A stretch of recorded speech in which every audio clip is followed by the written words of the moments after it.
Hi students, जो topic अभी हम दीक्षाला इंस्टीट्यूट में शुरू करने वाले हैं वो है हमारा reproductive health. Human reproduction complete हो गया है, इससे कनेक्टेड कई सारे एक्सपेक्ट हैं, देखते चलते हैं। रिप्रोडक्टिव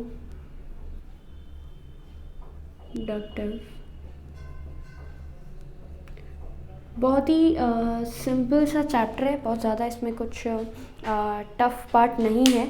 और जो basic day to day life में हम चीज़ों को देखते आ रहे हैं, लाइक पॉपुलेशन का बढ़ा होना या फिर इसको कैसे कंट्रोल कर सकते हैं, कैसे मतलब रिप्रोडक्शन की वजह से पॉपुलेशन में कैसे कंट्रोल आना है, या किसी भी पर्टिकुलर स्पीशीज़ का पॉपुलेशन कम किस रीज़न पर हो रहा है, ये सारी की सारी चीज़ें हमें रिप्रोडक्टिव हेल्थ में पढ़नी है। सबसे पहले मैं रिप्रोडक्टिव हेल्थ की डेफिनेशन आपको एक्सप्लेन करूँगी क्या है।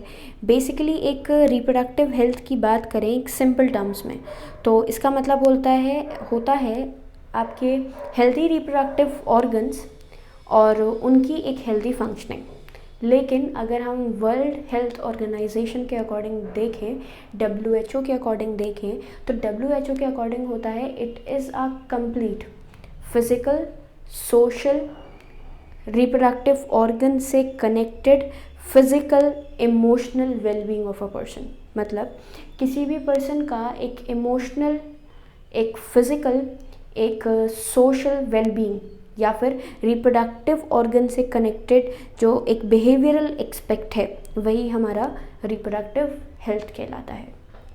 तो किसी भी ऑर्गेनिज्म को रिप्रोड्यूस करने के लिए सबसे इम्पोर्टेंटली हम बात करते हैं कि इसी एक्सपेक्ट की सबसे ज़्यादा ज़रूरत होती है। मतलब कोई भी मेंबर जब रिप्रोड्यूस कर रहा है तो उस मेंबर के रिप्रोड्यूस करने के लिए उसकी रिप्रोडक्टिव हेल्थ का अच्छा होना या रिप्रोडक्टिव हेल्दी होना मस्ट है।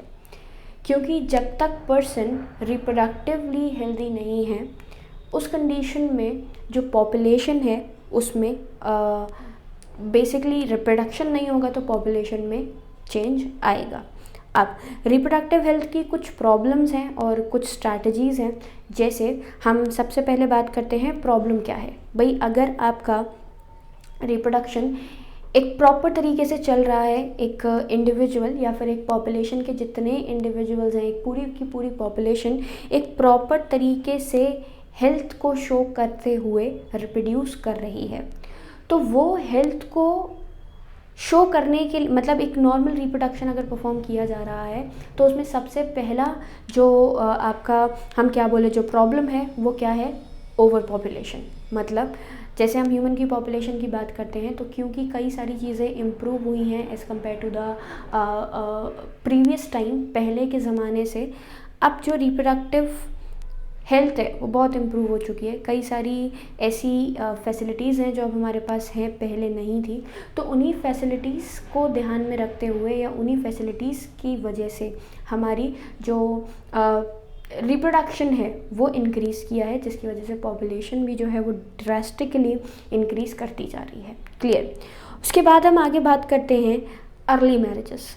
अब भी मैरिज या फिर शादी अगर जल्दी होती है तो we have a more time period, जिसकी वजह से आपका जो पॉपुलेशन है वो इंक्रीज़ करता है। क्लियर। इसके बाद हम बात करते हैं आपका मदर की हेल्थ। जब भी आप बेसिकली बात करते हैं क्या क्या प्रॉब्लम है, तो इसमें मदर की हेल्थ भी एक बहुत ही इम्पॉर्टेंट एक्सपेक्ट है। क्योंकि अगर जब तक मदर हेल्दी नहीं है तो मदर के हेल्दी ना होने पर जो बेबी डेवलप होने वाला है वो बेबी भी हेल्दी नहीं होगा। इसके बाद हम बात करते हैं डिफॉर्मिटीज़ की। कई सारी जगहों पर आपका जब मान लीजिए पूरा फर्टिलाइजेशन रिप्रोडक्शन हो गया, पार्टिशन भी हो गया, जो बेबी मदर की बॉडी से बाहर आया है या जो बेबी अब हमारे पास प्रेजेंट है उसमें किसी भी तरीके की डिफॉर्मिटी का प्रेजेंट होना, तो डिफॉर्मिटीज़ भी जो हैं, या फिर हम बात करते हैं कुछ जगहों पर सेक्सुअली ट्रांसमिटेड डिजीज़ेस भी हैं। और यही सेक्सुअली ट्रांसमिटेड डिजीज़ेस आपके ड्यूरिंग द सेक्सुअल इंटरकोर्स एक मेंबर से दूसरे मेंबर के अंदर भी इजीली क्या कर जाती हैं, ट्रांसफ़र कर जाती हैं। और इसके साथ जो जैसे मैंने आपको सबसे पहले एक्सपेक्ट बताया था अर्ली मैरिज का, तो अर्ली मैरिज जो है आपके वो बेसिकली आपके किसी भी कपल के करियर को भी आगे चेंज उसमें जो है वो लेकर आता है। क्लियर। स्ट्रैटेजीज़ क्या होनी चाहिए भाई, अगर हमें पॉपुलेशन को बेसिकली कंट्रोल करना है, या फिर हम बात करें कि भाई जो ओवर पॉपुलेशन है, जो ओवर क्राउडिंग है वो ना हो, तो उसमें सबसे पहले आपका फैमिली प्लानिंग प्रोग्राम है कि भाई फैमिली प्लानिंग प्रोग्राम्स में जैसे हम बात करें कई सारे विलेजेस वगैरह में गवर्नमेंट के थ्रू ही ये एक्ट्स जो हैं वो चलाए जाते हैं, जिसमें फैमिली प्लानिंग के बारे में उन्हें कई सारी जो इन्फॉर्मेशंस हैं वो दी जाती हैं। दूसरा मैं बात करूँ रिप्रोडक्शन के टुवर्ड्स अवेयरनेस कि भाई रिप्रोडक्शन की जब भी आप बात कर रहे हैं तो एक सिंपल क्या क्या अवेयरनेस ड्यूरिंग मतलब रिप्रोडक्शन के प्रोसेस को परफॉर्म करवाने के लिए होनी चाहिए, वो सारी एक्सप्लेनेशंस भी हमारे पास या इन्फॉर्मेशन भी वो हमारे पास प्रेजेंट होना ज़रूरी है। दूसरी चीज़ सेक्स एजुकेशन, लाइक पहले हम जो रिप्रोडक्शन था वो यूजुअली 10th स्टैंडर्ड में पढ़ते थे या फिर 12th स्टैंडर्ड में पढ़ते थे, पर क्योंकि जो सिंपल हम बोल सकते हैं कि स्ट्रीम्स जो हैं वो 10th 9th से ही चेंज हो जाती हैं, तो अब रिप्रोडक्शन हमारा 8th स्टैंडर्ड में भी पढ़ाया जाने लगा है। क्यों? क्योंकि सेक्स एजुकेशन इज़ मस्ट। आप स्कूल्स की बात करें, आप रूरल एरियाज़ की बात करें, तो इन एरियाज़ के अंदर भी एजुकेशन टुवर्ड्स द सेक्स मतलब इसका भी एक्सपेक्ट जो है वो एक बहुत ही ज़्यादा इम्पॉर्टेंट पार्ट है। इसके बाद हम बात करते हैं बर्थ कंट्रोल डिवाइसेस के बारे में अवेयरनेस, जिसकी वजह से जो पॉपुलेशन है उसमें किसी भी तरीके का कोई इंक्रीमेंट ना हो। सेक्स अब्यूज़ को प्रिवेंट कर सकते हैं हम, इंफॉर्मेशन दे सकते हैं आपके रिप्रोडक्शन से रिलेटेड प्रॉब्लम्स के बारे में, और इसके साथ साथ आपका डिफरेंट जो भी एक्सपेक्ट हैं उनको ध्यान में रखते हुए हम रिप्रोडक्टिव हेल्थ को जो है वो इम्प्रूव कर सकते हैं। मतलब बेसिकली किसी भी इंडिविजुअल का या फिर एक पॉपुलेशन का जो वही जो क्वांटिटी है जब वो कम होता जा रहा है, तो रिप्रोडक्टिव स्ट्रैटेजीज़ का होना वहाँ पे सबसे ज़्यादा ज़रूरी है। अब रिप्रोडक्शन से ही कनेक्टेड है हमारा, सिंपल बात करें तो पॉपुलेशन एक्सप्लोजन। नाउ जब भी आप पॉपुलेशन एक्सप्लोजन की बात करते हैं तो इसका क्या मतलब है? इसका मतलब भाई बहुत ही छोटी सी चीज़ है कि जिस तरीके से रिप्रोडक्टिव हेल्थ इम्प्रूव करती जा रही है, उसी के साथ साथ कंटिन्यूस हमारा जो पॉपुलेशन है वो बढ़ता जा रहा है। जैसे मैंने अभी भी बोला, प्रीवियस टाइम से अगर कंपैरिजन किया जाए तो प्रीवियस टाइम से कंपेयर करके हम ये नोटिस करते हैं कि पहले के मुकाबले हमारी जो पॉपुलेशन है वो लगातार ड्रास्टिकली इंक्रीज़ करती जा रही है। यही कहलाता है हमारा पॉपुलेशन एक्सप्लोजन। जब रिप्रोडक्टिव हेल्थ अच्छी है भाई, जो कोई भी पॉपुलेशन का हर इंडिविजुअल रिप्रोडक्टिवली हेल्दी है, तो उस कंडीशन में पॉपुलेशन एक्सप्लोजन जो है वो एक बहुत ही कॉमन सा ही पार्ट है। अब जैसे आप किसी भी एरिया का, किसी भी रीजन का जब पॉपुलेशन को देखने का या फिर पॉपुलेशन को देखते हैं तो हम किस किस तरीके से देखते हैं, तो बेसिकली पॉपुलेशन डेंसिटी के अकॉर्डिंग।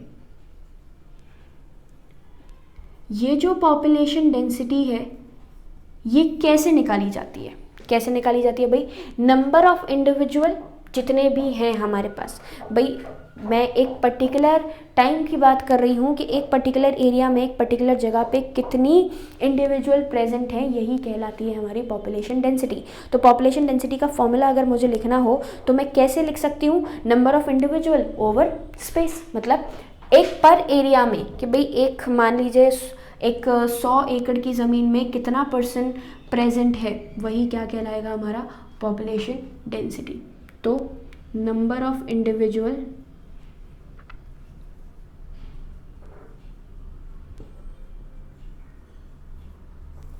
Over space. अब जब ना आप नंबर ऑफ इंडिविजुअल की बात करते हैं तो नंबर ऑफ इंडिविजुअल को, डेंसिटी को मैं बेसिकली इसको मैं n से डिनोट करती हूँ और इसको मैं s से डिनोट करती हूँ। तो मैं ये भी लिख सकती हूँ d is equal to n over s। n over s मतलब number of individual n and space is your s। ये कहलाती है हमारी पॉपुलेशन डेंसिटी। अब पॉपुलेशन डेंसिटी किन किन एक्सपेक्ट पे डिपेंड करती है भाई? तो बहुत सारे 4 एक्सपेक्ट्स हैं हमारे पास टोटल। सबसे पहले मैं बात करती हूँ आपकी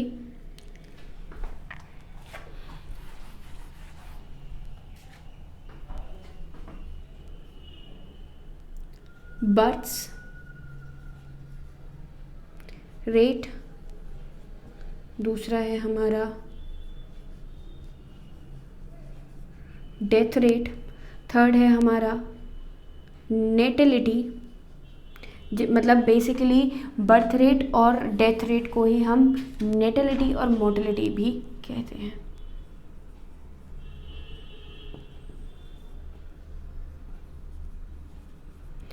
पर 1000 इंडिविजुअल में कितना नंबर ऑफ बर्थ हुआ वो कहलाती है हमारी बर्थ रेट।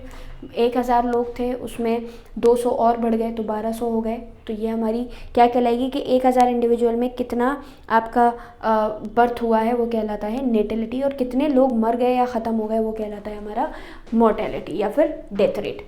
इसी के साथ साथ 2 एस्पेक्ट और हैं, क्योंकि पॉपुलेशन डेंसिटी की बात कर रहे हैं तो इमिग्रेशन एंड एमिग्रेशन।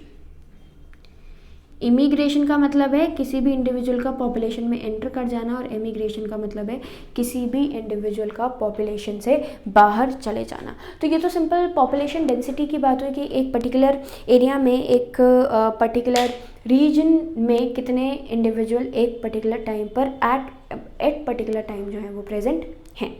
इसके साथ साथ दूसरी चीज़ हम क्या देखते हैं भाई, सेंसस कोड के अकॉर्डिंग अगर नोट किया जाए तो हमारी जो इंडिया की ही पॉपुलेशन है वो 1947 से जस्ट हम पहले ट्वाइस अ टाइम 4 टाइम्स जो है वो लगातार क्या करती जा रही है, इंक्रीज़ करती जा रही है। तो यही जो इंक्रीमेंट है ये पॉपुलेशन एक्सप्लोजन कहलाता है, कि जो कंटिन्यूस बर्ड्स हैं वो होते जा रहे हैं, इमिग्रेशन होता जा रहा है, और जो डेथ रेट है वो क्या हो चुकी है, कम हो चुकी है। मतलब सिंपल मैं बोलूँ कि भाई हाई पॉपुलेशन ग्रोथ का रीज़न क्या हो सकता है, तो सबसे पहला रीज़न है हमारा स्प्रेड ऑफ एजुकेशन। जैसे जैसे एजुकेशन बढ़ती जा रही है वैसे वैसे लोग जो हैं किसी भी हम बोलें एक्सटर्नल कैलेमिटी के टुवर्ड्स बहुत ज़्यादा सिक्योर हो चुके हैं, सेव हो चुके हैं, या फिर अपने आप को बहुत ज़्यादा हम कह सकते हैं कि उन्होंने कैसा बना दिया है, एक अटेंटिव बना दिया है टुवर्ड्स एनी प्रॉब्लम। तो जिसकी वजह से आपका जितनी ज़्यादा एजुकेशन बढ़ी है उतना ज़्यादा हमारी जो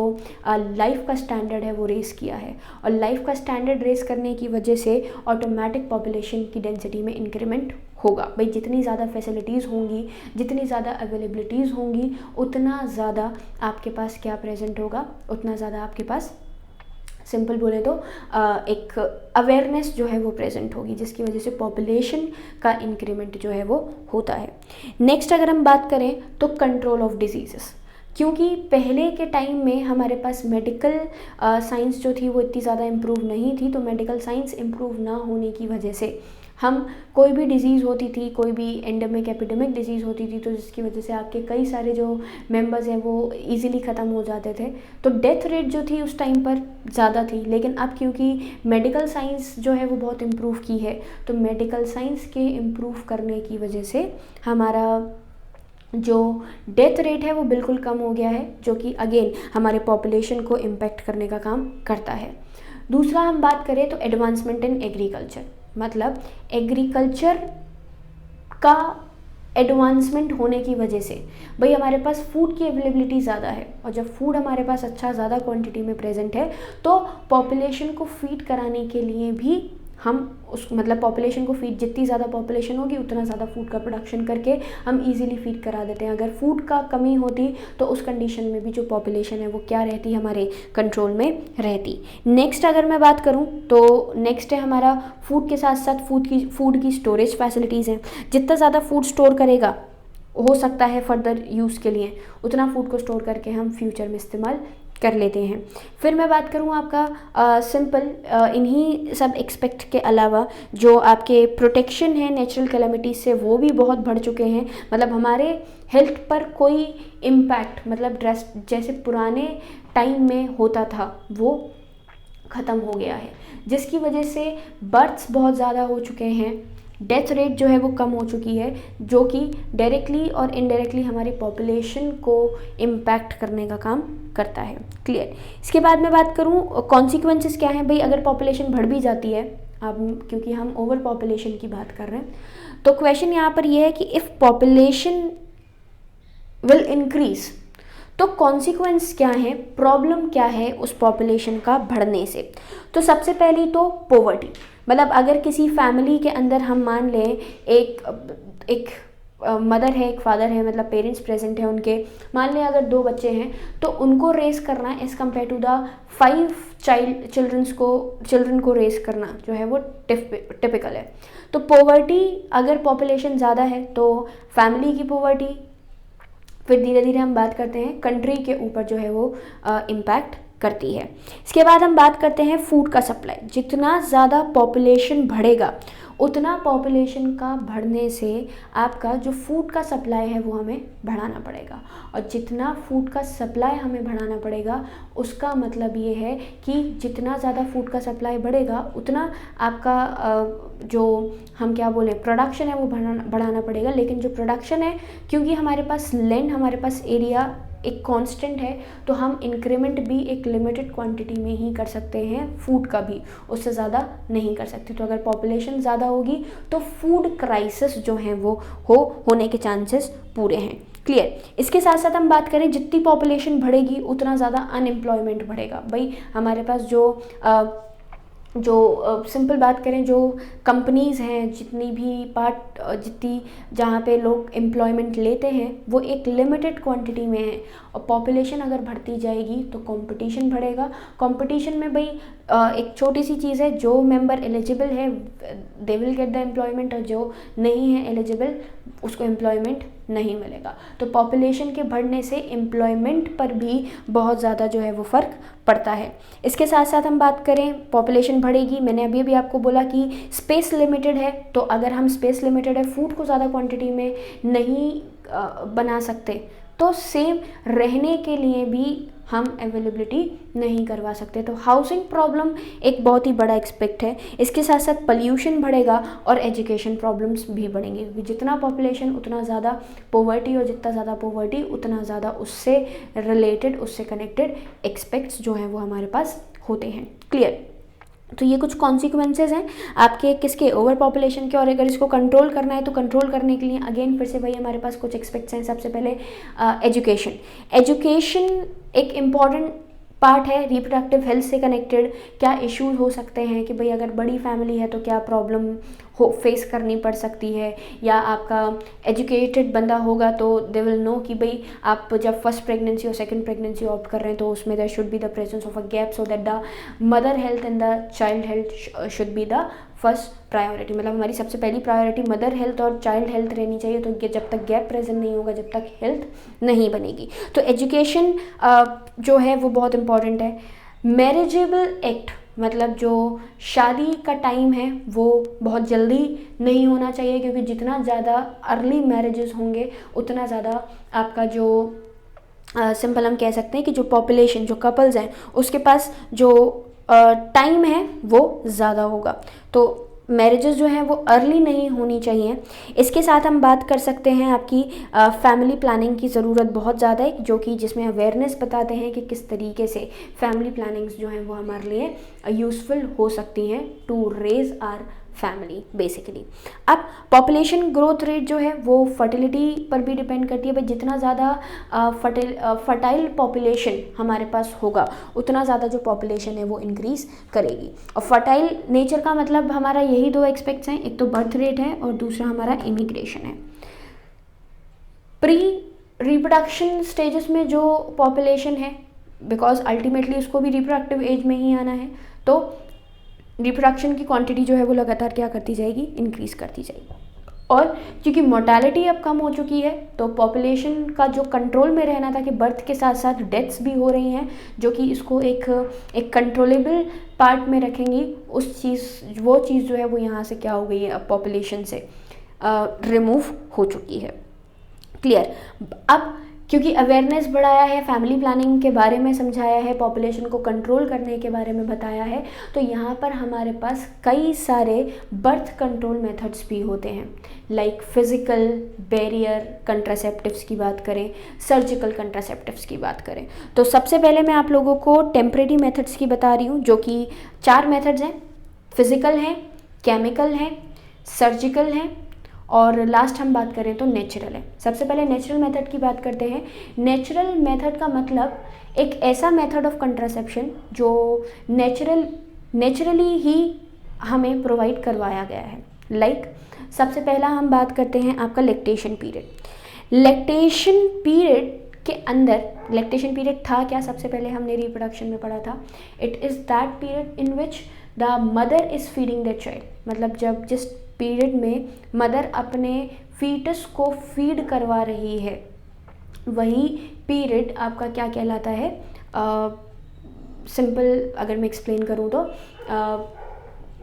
लैक्टेशन पीरियड कहलाता है।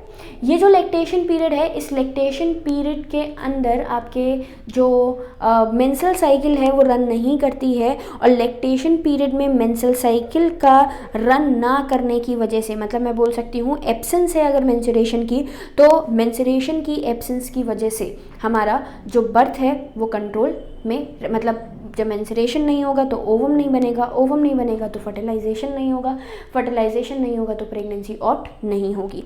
अब सबसे पहला लैक्टेशन पीरियड एक नेचुरल मेथड है, जब तक मदर लैक्टेशन पीरियड में है जब तक प्रेगनेंसी ऑप्ट नहीं होगी, ये लगभग 6 मंथ तक होता है, और स्पीशीज़ टू स्पीशीज़ क्या हो जाता है, चेंज हो जाता है। ह्यूमंस की बात करते हैं तो ह्यूमंस में भी चेंज होता रहता है according to the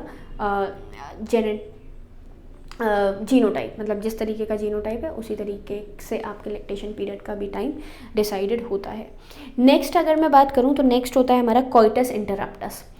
coitus interrupt का मतलब होता है जिस पर्टिकुलर टाइम पर ejaculation male external genitalia penis के थ्रू, जब आपका सिंपल हम बोलें कि इजैकुलेशन के प्रोसेस को परफॉर्म करवाया जा रहा है, तो विड्रॉल मेथड भी यहाँ पर एक बहुत ही मतलब बेसिकली एक नेचुरल मेथड माना जाता है। क्यों नेचुरल मेथड माना जाता है कि जिस टाइम पर इजैकुलेशन हो तो इजैकुलेशन से पहले आपके मेल एक्सटर्नल जेनिटेलिया को फीमेल जेनिटेलिया से विड्रॉ कर लेना और इजैकुलेशन के प्रोसेस को परफॉर्म ना करवाना क्या कहलाता है हमारा, सिंपल बोले तो कोइटस इंटरप्ट कहलाता है, मतलब कॉपुलेशन के प्रोसेस में कोइटस के टाइम पे इंटरप्शन कोइटस इंटरप्ट कहलाता है। अब लेकिन ये जो प्रोसेस है ये 100% श्योर नहीं होता है। क्यों?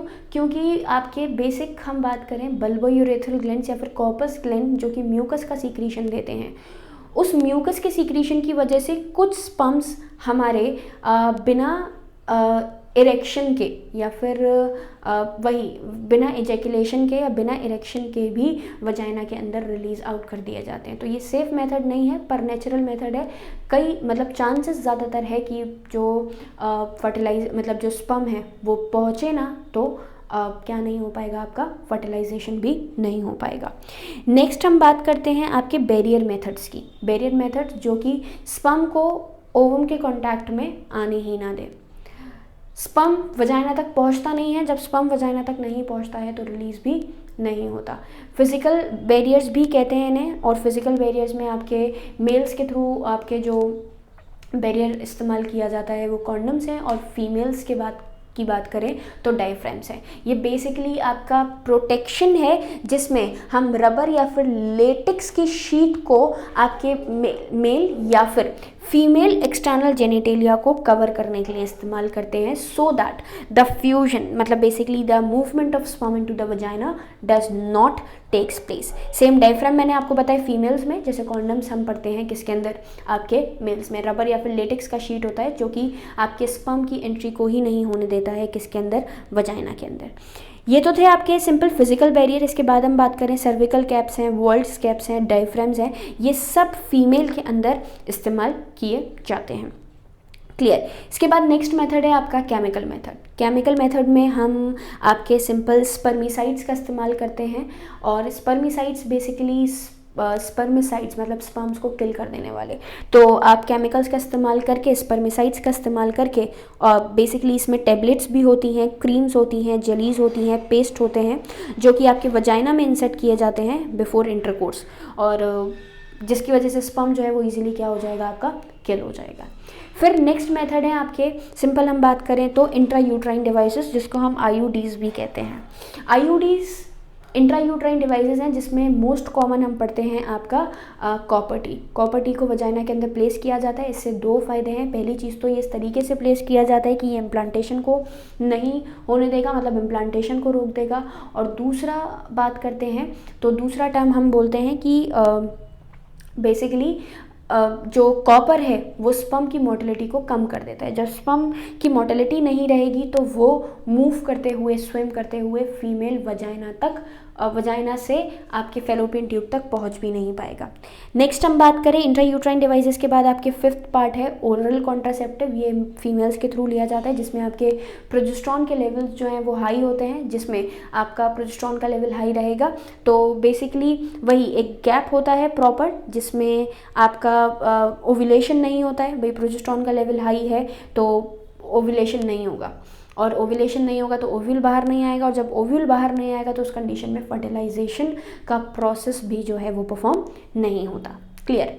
नेक्स्ट हम बात करते हैं आपके सिंपल अलग अलग पार्ट्स होते हैं। ओरल कंट्रासेप्शन में भी ओरल पिल्स हैं, या फिर हम बात करते हैं कंबाइन पिल्स की बात करें, मिनी पिल्स की बात करें, तो वो अकॉर्डिंग टू द नीड जो है वो लिए जाते हैं। इसके साथ साथ आपका दूसरा और लास्ट जो बहुत ही इम्पॉर्टेंट मेथड है, ये इम्पॉर्टेंट मेथड है हमारा सर्जिकल मेथड।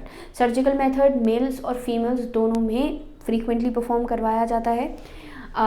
बेसिकली मेल्स में कहलाती है वेसेक्टॉमी, वास डिफरेंस को टाई करके और कट करके और टाई कर देना, जिसकी वजह से जो स्पर्म का ट्रैक है वो बिल्कुल ख़त्म हो जाता है। तो स्पर्म आपके मेल जेनिटल ट्रैक के थ्रू बाहर आता ही नहीं है, तो फ्यूजन भी नहीं होगा। दूसरा अगर मैं बात करूँ आपका किसका, फीमेल्स के अंदर होती है हमारी ट्यूबेक्टॉमी। फैलोपियन ट्यूब्स को कट करके और उनको टाई कर देना हमारी ट्यूबेक्टॉमी कहलाती है। Simple, this was your fallopian tubes. Fallopian tubes को कट किया जाता है और टाई कर दिया जाता है, ताकि जो ओवम है वो आपके फीमेल जेनिटल ट्रैक तक पहुँचे ही नहीं। तो ये कंडीशन आपकी क्या है, बेसिकली कुछ कंट्रासेप्टिव मेथड्स हैं जिसको इस्तेमाल करके या बेसिकली इसकी इंफॉर्मेशन या नॉलेज होके हम क्या कर सकते हैं, ईजिली बर्थ कंट्रोल्स में मतलब बर्थ कंट्रोल में हेल्प कर ले सकते हैं। इसके साथ साथ इसी रिप्रोडक्टिव हेल्थ से कनेक्टेड हमारे पास कुछ टर्म्स और हैं, जैसे कि सबसे पहले आपका MTP, जिसको हम बोलते हैं मेडिकल टर्मिनेशन ऑफ प्रेगनेंसी। मतलब आप एबॉर्शन का टाइम पीरियड, जिस मतलब सिंपल मैं बोल सकती हूँ MTP और abortion is the termination of pregnancy before the fetus become viable. जैसे मैंने आपको रिप्रोडक्शन में भी एक्सप्लेन किया था कि ये वो टर्म है, या फिर ये अबॉर्शन एक पर्टिकुलर टाइम पीरियड से पहले ही होता है, जब तक फीटस वायबल नहीं हो जाता है यूट्रस से, उससे पहले हमें क्या करना होता है, आपके अबॉर्शन को परफॉर्म करवाना होता है। यही कहलाता है medical termination of pregnancy. Clear. इसके साथ साथ बेसिकली 12 वीक तक, मतलब पहले ट्राइमेस्टर तक ये काम हो सकता है, और ये ज़्यादा रिस्की हो जाता है आपके फर्स्ट ट्राइमेस्टर प्रेगनेंसी, मतलब जब फीटस जो है वो बहुत ज़्यादा इंटीमेट हो चुका है हमारे मैटरनल टिश्यू के साथ। तो जब इंटीमेसी मतलब एक बहुत क्लोज रिलेशन बन चुका है, तो उसके बाद इसको बॉडी से रिमूव करवाना जो है वो बहुत ज़्यादा मुश्किल हो जाता है। फर्स्ट ट्राइमेस्टर के बाद बहुत ज़्यादा रिस्की होता है। टाइप्स क्या हैं भाई, बेसिकली आप स्पॉन्टेनियस थेराप्यूटिक्स का इस्तेमाल करके इसका इस्तेमाल कर सकते हैं, मतलब बेसिकली टर्मिनेशन की प्रोसेस को परफॉर्म करवा सकते हैं। थर्ड, नेक्स्ट हम बात करें तो sexually transmitted diseases. Sexual intercourse के दौरान दो बॉडी के फ्लूइड्स का कांटेक्ट में आना, और उन दो बॉडी फ्लूइड्स का कांटेक्ट में आने की वजह से एक डिजीज़ का दूसरी, मतलब एक बॉडी की डिजीज़ का दूसरी बॉडी में एंटर कर जाना ही क्या कहलाता है हमारा, सिंपल हम कह सकते हैं क्या, सेक्चुअली ट्रांसमिटेड डिजीज़, जिसमें एड्स हैं, सिफिल्स हैं, गोनोरिया है। एड्स आपका वायरल डिजीज़ है। बैक्टीरियल डिजीज़ की बात करें तो सिफिल्स, गोनोरिया में आपकी बैक्टीरियल डिजीज़ भी आ जाती हैं। तो डिजीज़ भी हैं जो कि सेक्चुअल इंटरकोर्स के दौरान बॉडी में एक जगह से दूसरी जगह पर, मतलब एक बॉडी से दूसरी बॉडी में चली जाती हैं। सेक्चुअली ट्रांसमिटेड डिजीज़ को हम प्रिवेंट कर सकते हैं फिज़िकल मेथड ऑफ कंट्रासेप्शन को इस्तेमाल करके। मतलब अगर फिज़िकल मेथड ऑफ कंट्रासेप्शन इस्तेमाल किया जा रहा है तो उस कंडीशन में आपका जो मेथड है, वो जो सेक्सुअली ट्रांसमिटेड डिजीज़ है वो भी प्रिवेंट की जा सकती है। क्लियर। आगे हम बात करें किसकी, इसी से कनेक्टेड आपके कुछ टर्म्स हैं, जैसे इनफर्टिलिटी। इनफर्टिलिटी का मतलब अगर कोई कपल फर्टाइल नहीं है तो कपल के फर्टाइल ना होने पर कुछ मेथड्स हैं जो हम इस्तेमाल करते हैं, जिसकी वजह से या जिसकी हेल्प से हम क्या कर सकते हैं, किसी भी इनफर्टाइल कपल को बेसिकली एक चिल्ड्रन या फिर एक बच्चा जो है वो डेवलप करवा सकते हैं। कैसे, कई सारे मेथड्स हैं। सबसे पहला आपका इन विट्रो फर्टिलाइजेशन ही बोलते हैं, जिसमें हम एक्सटर्नल जाइगोट को मदर की बॉडी से और ओवम को मदर की बॉडी से और स्पर्म को फादर की बॉडी से निकाल के एक्सटर्नल फ्यूजन करवा के जाइगोट बना के हम वापस से फीमेल की बॉडी में इंजेक्ट करवा देते हैं। अब इनफर्टिलिटी का कॉज एक नहीं होता है, कई सारे कॉजेज़ हैं। मे बी स्पर्म की मोटिलिटी कम है, स्पर्म की काउंट कम है, फ्यूजन नहीं हो पा रहा है, या फिर जो यूट्रस है वो हमारा प्रेगनेंसी को ऑप्ट करने के लिए केपेबल नहीं है। तो इन्हीं सारी चीज़ों को दिमाग में रखते हुए जो फर्टिलिटी है वो चेक की जाती है। अब जिस तरीके का प्रॉब्लम है कि अगर स्पर्म और ओवम, स्पर्म का काउंट कम है, ओवम तक पहुँच ही नहीं पाता है, तो हम इन विट्रो फर्टिलाइजेशन करवा देते हैं। मोटाइल नहीं है तो भी यही कुछ केस करवाया जाता है। और लेकिन अगर फीमेल का यूट्रस आपका केपेबल नहीं है फीटस को होल्ड करने के लिए, तो उस कंडीशन में फिर हम क्या करते हैं, उस कंडीशन में हम आपका जाइगोट इंट्राफेलोपियन ट्रांसफ़र सरोगेसी वगैरह जो है वो परफॉर्म करवाई जाती है, जिसमें आप किसी भी सरोगेट मदर का, मतलब आप ओवम निकालिए फीमेल से, मेल से स्पर्म निकालिए, दोनों को फ्यूज़ करवा के जिस मदर का ओवम था उसमें फ्यूज़ ना करवाते हुए किसी दूसरी मदर में एंटर करवाते हैं। उसके यूट्रस को हम एज आ क्या बोले, हम एक रेंट की तरह इस्तेमाल करते हैं, और डेवलपमेंट जो है वो फीटस का वो पूरा उस यूट्रस में होता है। यही पार्ट आपका क्या कहलाता है, सरोगेसी कहलाती है। जैसे हमने टेस्ट ट्यूब बेबी वगैरह पढ़े हैं, तो इसमें ये जो पूरा पार्ट है आपका, ये पूरा पार्ट यही बनाता है, जिसमें आपका ZIFT है, GIFT है। ZIFT आपका जाइगोट इंट्राफेलोपियन ट्रांसफ़र है, GIFT आपका गैमीट इंट्राफेलोपियन ट्रांसफ़र है। फिर हम ICSI की बात करते हैं तो इंट्रासाइटोप्लाज्मिक सीमन इंजेक्शन, मतलब आपका मेल्स, आपकी ये जितनी भी हम बात करते हैं आपकी एनिमल्स में डायरेक्ट कॉपुलेशन के प्रोसेस को परफॉर्म ना करवाते हुए हम क्या करवाते हैं, ICSI करवाते हैं, intracytoplasmic semen injection. Direct semen को इंजेक्ट करवाया जाता है फीमेल में, ओवम के साथ फ्यूज़ करेगा जाइगोट बना के, इंटरनल डेवलपमेंट ही जो है वो परफॉर्म करवा दिया जाता है। कहीं कहीं पे गैमीट्स का इंट्राफेलोपियन ट्रांसफ़र कर रहे हैं। और एक पार्ट और है जिसको हम बोलते हैं आर्टिफिशियल इंसेमिनेशन टेक्निक, AIT। तो वो जो AIT है ये भी इंसेमिनेशन का प्रोसेस ही है जो कि आर्टिफिशियली परफॉर्म करवाया जाता है। तो ये पूरा का पूरा पार्ट आपका रिप्रोडक्टिव हेल्थ है। इस रिप्रोडक्टिव हेल्थ में जो मेन क्वेश्चन पूछा जाता है वो एक पॉपुलेशन क्राउडिंग पे पूछ लिया जाता है, दूसरा आपका कंट्रासेप्टिव मेथड्स पे पूछ लिया जाता है, और लास्ट आपकी इनफर्टिलिटी पे पूछ लिया जाता है।